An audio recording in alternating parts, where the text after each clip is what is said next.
जमशेदपुर के सिद्धगोड़ा थाना क्षेत्र में पेट्रोल पंप के पास रहने वाली स्नेहा श्रीवास्तव को संदिग्ध हालात में उसके ससुराल में फंदे से लटका पाया गया। सूचना मिलने पर उसके मायके पक्ष के लोग तुरंत उसे फंदे से उतारकर टाटा मेन अस्पताल ले गए, लेकिन डॉक्टरों ने उन्हें मृत घोषित कर दिया।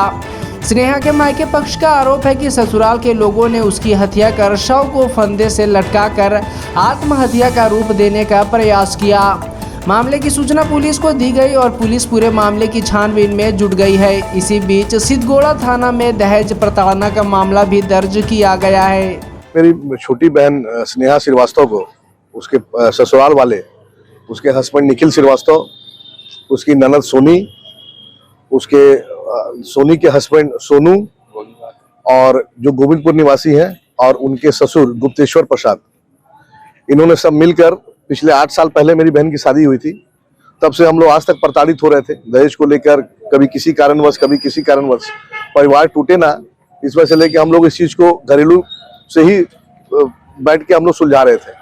लेकिन आज इतना विवाद बढ़ गया कि वो हमारे घर भी लेके आए थे। मेरी बहन को लोग मारे भी थे और उल्टा सीधा बोले भी थे। तो मैं अपनी बहन को यही चीज बोला कि भाई तुम्हारा परिवार ये है, उनसे आप मिलिए, उनसे बात कीजिए। तो मेरी बहन उनके आवास भी गई पीछे पीछे, वो लोग वहां से छोड़ के चले गए थे और बार बार बहन को बोलते थे या तो पैसा लाओ नहीं तो तलाक लो। इस जंग का चीज हम लोग पिछले 3-4 साल से सुनते आ रहे हैं।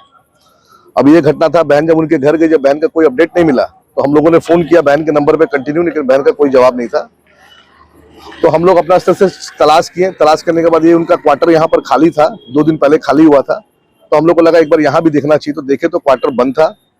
जब हम लोग तोड़ के अंदर घुसे तो देखे बहन हमारी लटकी अवस्था में हम लोग को मिली। हम लोग उतार के तुरंत उसको टीएमएच ले गए, जहां उसको मृत घोषित कर दिया गया। और एक चीज लास्ट में बोलूंगा, ये सबके साथ हो रहा है, सब बहन बेटी के साथ होता है, लेकिन अगर उसके ससुराल वाले पर कार्रवाई नहीं हुआ, निखिल श्रीवास्तव, सोनू, उसके जीजा, उसकी बहन सोनी और गुप्तेश्वर लाल, अगर इस पर कार्रवाई नहीं हुआ तो इसके बाद फिर इसका जो होगा फिर हम समाज के लिए, और इतना ही हमको बोलना है।